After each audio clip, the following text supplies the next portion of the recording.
I'm DMing these VCs. They're replying me. They're trying to get space in my round. They're telling me, hey, how's the company doing? Got any latest updates? How's the round coming along? Next moment, they're not even replying at all. One moment, they're telling me that my company has so much potential and my valuation could be this. Next moment, they're giving me down rounds. They need 3 more months for due diligence. One moment, I'm out there hiring so many people. Next thing, I'm laying them off. Once upon a time, I was so excited to be a founder. Now I'm just afraid.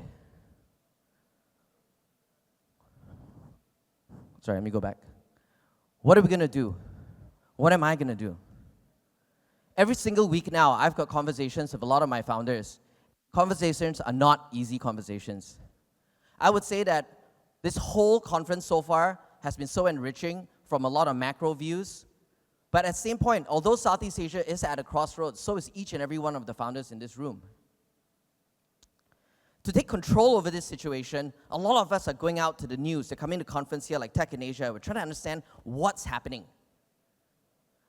To understand what's happening, I'm going to take a very obscure quote by a writer. Like, he's not anyone famous at all, but I always found this quote to be really compelling. Trying to determine what's going on in the world by reading the news is like trying to tell the time by watching the second hand on the clock. When we come to Tech in Asia, when we go and read the news, we may get a certain impression, a sliver in time of what's happening and may shape our views. But today, what I'd like to start off with is that we want to take a very long, large view, a larger perspective of what's going on. Southeast Asia, 10 years ago, I'm just going to start 10. I'm not going to go Yuval Noah Harari and go like, a billion years ago, but, just 10 years ago, 2013 to 2017. Like, I was an angel investor. I met Takeshi Ebihara over there. He introduced me to Bukalapak, right? Then I was with 500. I brought 500 here to Southeast Asia. And this time is very interesting. I call it the early years. All of us were doing 0 to 1. All of us were just figuring out what to do. And you know what? The interesting thing is, it's so wonderful to be in the early years because everything you do as a child is so fantastic. I looked at Tech in Asia, top 20 articles of 2013. You go and search that. One of the articles, top 20, okay, Tech in Asia 2013 was 9 e-commerce sites in Indonesia. That becomes the top 20 article. You can just do some random stuff and you're fantastic. Last night, I was visiting my godson. He's 2 years old. And I saw him, the last time I saw him was 3 months ago, okay? So I see him again last night. 3 months ago, he can count to 10. Then last night, he can count to 20. I was like, high five, you're amazing. 2x growth in 3 months. When you're in your early years, every little thing you do is fantastic. Back when the early days in Tech in Asia, you could just launch some random startup and you'll be on stage right here. Everything is fantastic. Nobody knew any better. 5 years on, Southeast Asia became more like this weird teenage growth spurt.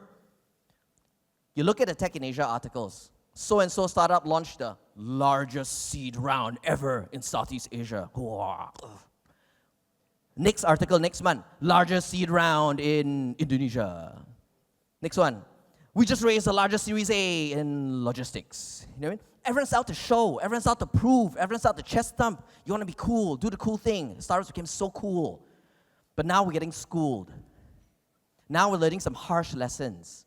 So from a teenager to college, you're realizing that maybe I'm not even going to graduate. Maybe I'm going to fail. So who will you be when you grow up?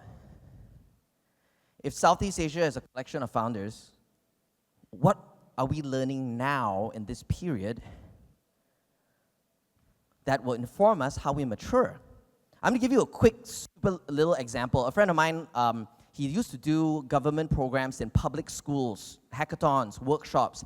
And he found that the first-year college students were completely engaged in it. They were lit.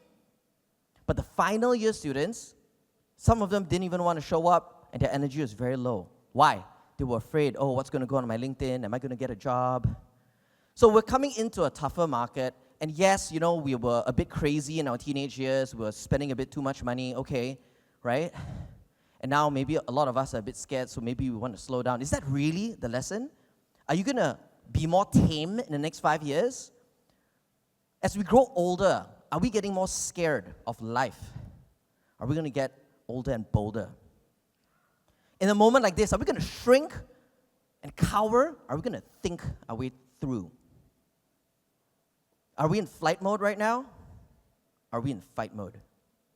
You can just take a body check, gut check of your emotions as you go through a conference in a time like this, and you can answer that for yourself. Some of us, yeah, we're slowing down. Or are some of us speeding up? Are we slowing down to speed up? This is a very, very special moment, and I'm obsessed about these ideas. And what I want to share with you today is so all of us can help each other navigate these crossroads together. Now, I'm so obsessed about this because we got money in this game. That's why, right? So 500 Global, I'm Khailee Ng, by the way. I'm a managing partner of 500 Global. We have about $2.4 billion US dollars in 2,800 portfolio startups. They're strewn across 80 countries. We used to have over 40 plus of our companies valued above $1 billion, but now it's down to 35.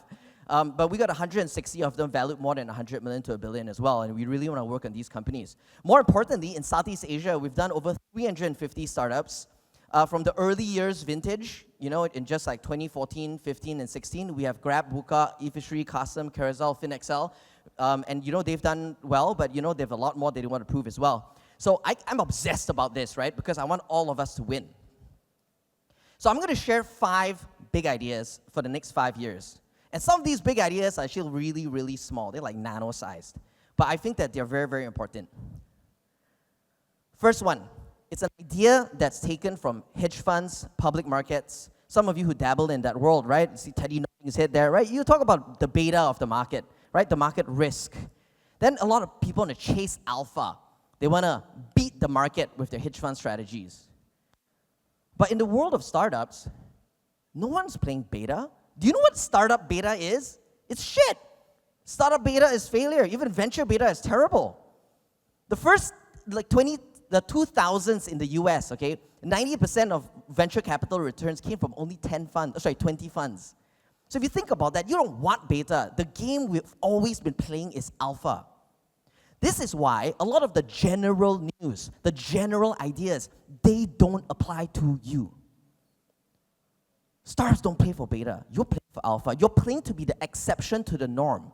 And the fact that you're in this hall, it means you chose to join a startup, you're interested in startups, you're investing in startups, or you're a founder, which means you've never played by the norms in the first place. You've never played it safe. Otherwise, you wouldn't be here. A lot of the generalities, they may apply to general people, but they don't apply to you because you're going to be a little bit different from that, and that's how you're going to win. I'm not talking about optimism, okay? I'm going to make up a new word here, okay? I'm against, rationalist pessimism. I think it's very important. However, sometimes when you are a founder, you need to get something done.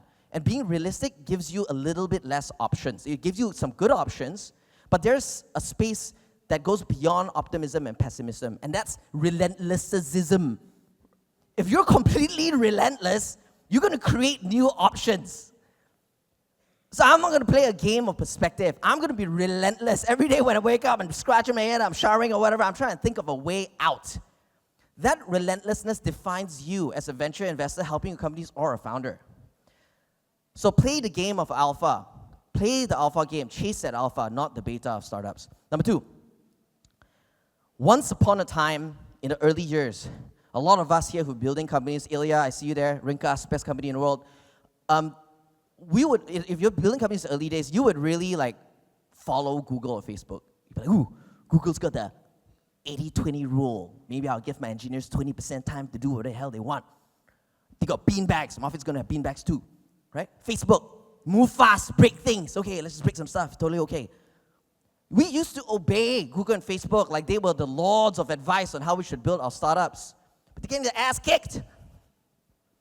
AI showing Google barred a thing or two, right? Just came out of nowhere, stealth mode, boom, punch in the gut. TikTok reminded Facebook that people consume phones vertically. There it is. The people we follow, they're fast becoming laggards. So are we still going to follow them? And you see some OGs, right? Microsoft, 2 years more, they're going to be a 50-year-old company, right? This grandpa has a lot of tricks up its sleeve, right? It's made such a comeback in such a huge way. NVIDIA, they're only 5 years older than Google. You look at Jensen Huang on stage. He's been on stage for so many years. You look at the old keynotes, right? He's talking about the next big thing, and he's wrong a few times, but he got it right in the right times. And he did all of that while wearing the same leather jacket. Now, there are a lot of companies doing a lot of different things. And if we just follow some gospel, we're going to get lost in the noise. What I'm proposing you do is to follow your own voice. Having worked with Gibran for so many years, and 500 proud backer of eFishery, like he's always kind of like had his own compass. He's like, look, I want to be profitable. I want to stay profitable. Like, I don't ever want to dip below profitability. He has so much options, and he's raised so much money to do it, but he refused. How can a company grow from $10 million in 2019 to $372 million last year, 4 years in a row profitable? It defies physics almost, right? But he knew that's what he wanted to do. And a lot of it shaped from his upbringing as well. You know, a lot of you who know his story, he was very, very poor. He doesn't want to be not profitable. It feels shitty to be that, right? So he shaped his own inner voice, and he's guided him. Buka, to me, they're like this underdog that just cannot die, right? Every round, right, when Takeshi first introduced me to Buka, I thought I got duped, man. After I invest in Buka, then Tokopedia raised $100 million. I'm like, shit, what have I done? You know, I was like, what did Takeshi do to me, man? But we fought, right? We fought hard, round after round. Buka almost always had 10x less money than anybody else. But you just wait. They're going to be the first company out of the public ones to be profitable. You just wait. And they followed their own voice. They saw how it was bleeding. You saw Teddy and Takeshi on stage earlier. You saw how e-commerce was just bleeding. They said, why am I playing this stupid game? Let's serve a bigger mission. Most of commerce in Indonesia is done in the mitras. Today, more than half their revenues are done in the mitras. That's like 5 million daily active users transacting, like warung, and mitras transacting with people in tier 5, 4, 3, 2, 1. Like this company it's like, I just admire the way they fight. I admire the way Teddy fights. I admire the way Willix fights, because they have their own voice, they have their own views. Now, that is the second idea. If you're trying to follow other people, like sometimes you just get lost. You need to find your inner voice to master your inner game. That's the way Southeast Asia grows up to be an adult. When you're a teenager, you're just always following somebody else's fashion, right? And you grow up, you say, hey, you know what? I'm just going to wear this. So, third idea. This is a very simple and basic matrix, but I'm going to show you how Southeast Asia evolved through this matrix, okay?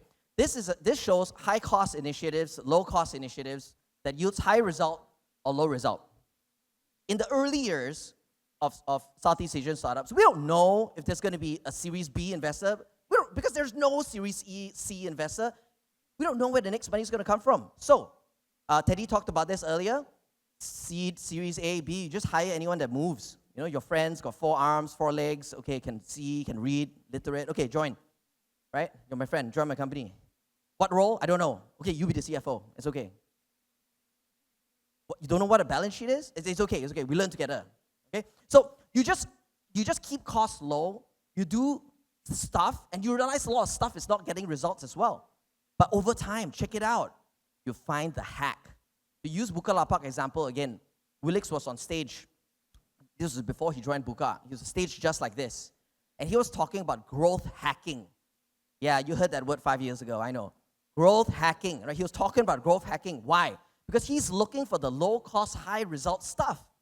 And he's looking for the growth hacks because the growth hacks get him more result with less cost. He's always finding the exception. He's looking for the alpha. Today, what do startups do? Marketing. Let's hire a marketer from Nestle, right, to teach us how to run a startup. This is a lost art. So, teenage years, more money came into Southeast Asia, and we're like, okay, let's just grow the company and more VCs will come. Don't worry, SoftBank's got your back, Tiger's got your back, right? Let's just keep growing and we can just lure them. Let's use attraction to lure them right now. So, startups started to spend more. However, they realized a lot of things they're spending on actually has a very low result. The person they hired from so-and-so school, from so-and-so company, they thought was like, whoa, this person's going to change everything in our finance department. Well, not necessarily, right? And then you learn those hard lessons, and your run rate gets reduced, and you get scared. So where are we today?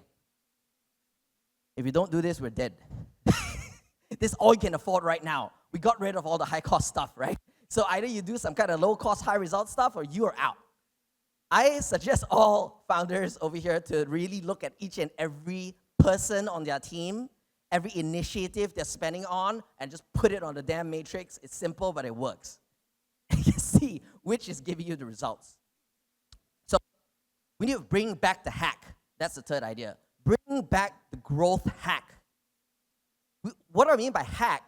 If you think about the concept of the word hack, it's basically reality is a certain way, the system is a certain way, and it's impenetrable, but you hack the way through. So this concept of a hack is like an old school coding thing, but we need to bring it back. So you need to find the exception to the norm to produce that alpha.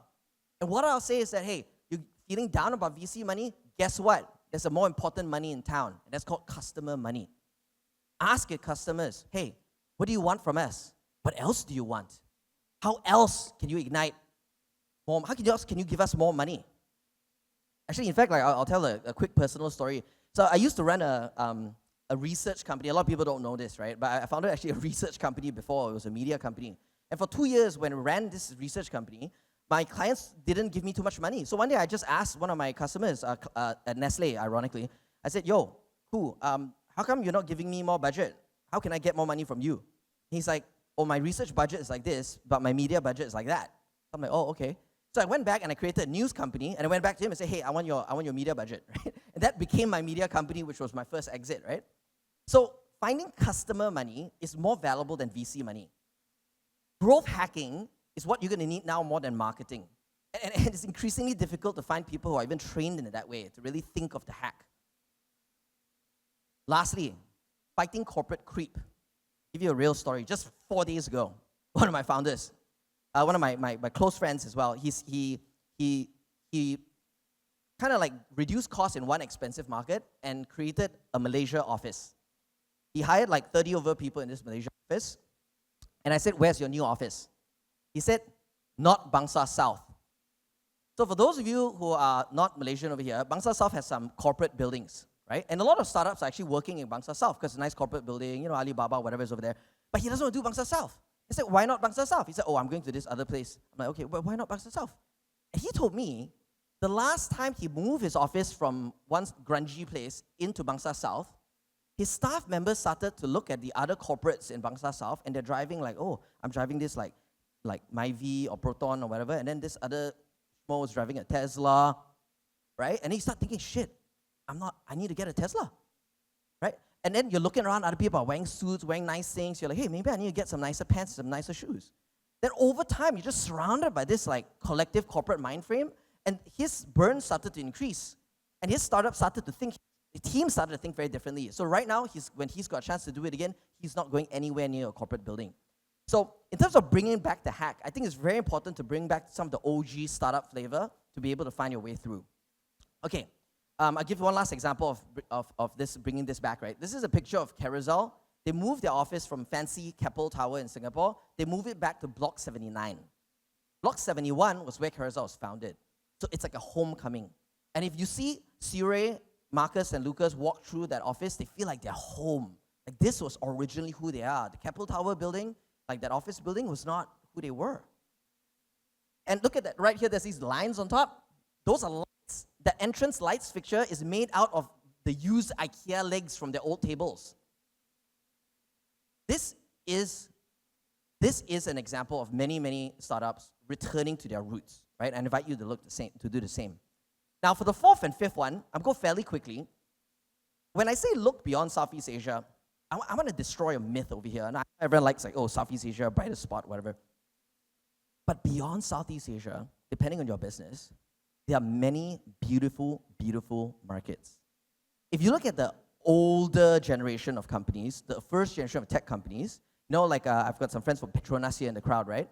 Like Petronas is a global 500, one of the largest 500, one of the largest companies in the world, right? The oil and gas company in Malaysia. In the early days, when they expanded, they're not, oh, let's expand to Southeast Asia. Hey, let's see what Indonesia is up to, right? They were in Azerbaijan. They were in Sudan. You go where like people fear to go. Another old school tech company that once upon a time was quite big, I met someone who worked there 30 years ago. He said that he led business growth. He flew to places where there are no airports. He'll just land in the landing strips and he sell entire VoIP systems to those countries. So once upon a time, there were people who dared to venture beyond Southeast Asia. I'm inviting us to do the same. You look over here, one of our very recent portfolio companies from a recent batch, right? Lottie Files, they're a Malaysian company. They bucked the trend. They raised a $37 million Series B last year. But what's more important about them is that after Malaysia, the next base of operations was Korea. The next one was the US. They're doing like a Canva, but for like web and mobile animations, right? So they're doing very well. Over here, this is it's kind of like a Muslim lifestyle super app company called The Noor. They've got 250,000 daily active users right now. The next market outside of Malaysia and Indonesia, I said, hey, look, let's go to Saudi. Hook them up. Saudi is paying for their office, 4 years salaries for all their C-suites. There are greener pastures beyond Southeast Asia for your business model. You just have to go out and find it. And this is why, like, there's news, of course, about e-fishery going to India. But guess what? E-fishery has been in India for 1 year. The past year, they've already been in India. In fact, they're probably getting, I heard that they're getting to operational break even in India as well. So to have like an Indonesian company to expand to India, how cool is that? But instead of cool, how relevant is that? Why India? India is the second largest freshwater fish market after Indonesia. That's why they're there. So depending on your business model, you don't have to expand into Philippines or Vietnam, and you can if you want to, but there may be Bangladesh, Pakistan. There'll be other markets that could be interesting to you, in Europe perhaps, right? So we released a report this year to help all startups evaluate different markets, right? Because we believe that the next decade will be defined not just by the story of US and China, but there are other 30 markets that are growing faster than the US, and they are rising. A lot of Southeast Asia markets are there. We have tear sheets in this report where, if let's say you want to expand to India, you can have the macros, economy, the tech stack, venture funding, government indices, and the different unicorns and sectors. We got tear sheets for Saudi. You want to expand to Saudi? Here, this is a tear sheet right here. I know a lot of you are whipping out your phones right now, right? Well, you want more data? Okay, yeah, you take a picture of this too, right? So we got like all of the countries and all of that on map. But what's even better, you can just scan this. I'm going to walk out of the QR code range, right? So you can scan this. And you can get a copy. It's free.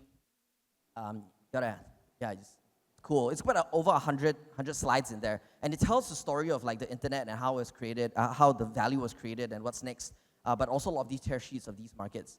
So I urge you to look beyond Southeast Asia and find your next greener pasture. Now the last idea, I call this cheer them on. What do I mean? Huddled around the IPO fireplace right now, right? We C Limited, we got Grab, we got Buka, we got Goto, we're huddled around. And all of us are facing some challenges, sure. Rest of the world, sure. But what kind of sucks right now is that I think there's too much time that founders spend on gossiping about them. They're like, oh, the so-and-so company, oh, I heard there's this big layoff, and then the person just left, like, oh yeah, you know what I heard? I heard like this company is doing this. There's a lot of weird behavior I find that only happens when you don't have real work to do. Now, it's like I have this image of like, because I'm Malaysian, right? So it's an uncle at Kopitiam, and you got a leg there, and you've got your tea, and then you're just like sitting there for 4 hours with your friends, It's weird. Like unproductive economies, you have a lot of people sitting around on the streets doing absolutely nothing. So what it is here is that there's a more productive activity. And it's to transmute that energy. I'm inviting you to not badmouth or spread rumors about various companies, and it's not even about the public companies. It's also about Series B and C companies as well. Like, don't bitch about them. Like, why do you want to bitch about them? What happens when you actually badmouth some other company is you actually experience the badmouthing in your mind. That's why you have to speak it. So you're actually talking bad about something, but you're actually experiencing it in your mind. You're training your mind to actually look for bad things in other people, but it also trains your mind. You're attracting it as well. So, but what you can do instead, imagine you transmuted that energy to cheer them on. When your friend says, oh, I heard so-and-so company, it's happened, you're like, well, I'm sure everyone's going through a hard time, man. I want to cheer them on, I want them to get out of this and really succeed, I know there's a lot of smart people in there, and they're gonna find a way. Southeast Asia needs cheerleaders right now, right? And you can be somebody else's cheerleader. You experience the benefits of saying good things. You experience the benefits of thinking good things. And I think those are things that can attract a lot of good things to you too. That's at least my belief. Now, why is this important? Not on a Sadhguru, Oprah Winfrey level. This is important on a financial level. Why? I can go on another trip in New York and talk to people about Southeast Asia. But the flat answer is Southeast Asia is not delivered. They look at all the public markets at one go. They don't know exactly what these companies do. They just know that, hey, there's some exits, sure. Not doing well, yeah. So I can't allocate that degree of capital there. It's not even in their research for the next 3 years. It's kind of scary. So if Southeast Asia are biggest champions, if we don't cheer them on, if we do not cheer them on to succeed, Southeast Asia will have less foreign direct investment, will have less large capital, and our total TAM for venture is going to continue to be small. You almost can lose a whole decade if you don't get this right. So I'd like to ignite a cheer, right? Those of you who are cheering Grab, those of you who are cheering C Limited, those of you who are cheering Goto, those of you who are cheering Buka, let me hear you cheer. Let's go! Woo! Is that all you got? Come on, guys. Go and cheer them on, all right? Go and cheer them on. You cheer them on, you're cheering yourself on. You're cheering a fellow founder on. That's what we need right now. Turn the bitching to cheering. So here we go. 5 ideas for the next 5 years, okay? This next cycle of maturity, we're going to choose how we grow. We're going to choose how we roll. All these are interrelated concepts. You're playing the game of finding this alpha. You're finding that inner voice of yourself so you can master this inner game that nobody needs to understand. And you're bringing back these hacks. You're finding ideas and markets beyond Southeast Asia, and you're cheering other people on as you go. Here at 500 Global, we're doubling down on Southeast Asia. We've just made this year a series of hires. We have a familiar face here, Semin An. He was in the startup scene for 10 years as a founder of Rakuten Ventures. He's joined us as a partner for our growth funds. We have Martin Koo. This dude's like made of steel. He was like the first employee in Ninja Vans in the Philippines, and he grew that market to 5,000 people on the P&L, and weathered through COVID, and helped support Ninja Vans' continued success as a unicorn. So this dude's made of iron. Sharil, he was head of a sovereign wealth fund in the US. So these 3 has joined as partners. We've brought in folks like Chrissy, Kelvin, Subhash, June. We've brought in a whole bunch of folks who come from investment banking, private equity. But most importantly, all of them have startup DNA. All of them have startup DNA. We're bringing all these people to help our companies. And we're adding to this group of folks who are in our investments and our strategic development team, right? So 500, we are also playing our own game of growing up as well. We are investing 500K checks. We're investing $20 million checks. Like, we can do a full range right now because we have the funds to do it and we've got the people to help. But there's only one face you really need to know. Kevin. Where's Kevin? Where is Kevin? Okay, stand up. Stand around. Okay, so this is the man you know. If you want money, this is the guy, okay? This is the guy, all right? Don't come to me, okay? I'm here doing slides, right? Like, okay, so, I'm going to end with this. It took 20 years for the first 2.5 billion internet users to come online. But in the last 10 years that Southeast Asia grew up through the early stage and through the teens, another 2.5 billion internet users around the world came online. So now we've got some estimates of 5.5 billion internet users, right? In that 5.5 billion internet users, there's 30 trillion US dollars of publicly listed tech companies across hardware, connectivity, and software. 30 trillion. The next 30 trillion, a lot of it's going to come from another 3 billion internet users who's going to come on. So what's going to drive this next 30 trillion, right? A lot of you maybe are new founders and you're trying to build solutions for the first 5 billion folks. We also have the next 3 billion people that you're building, that all of them are kind of working together. You're just kind of innovating for them too, right?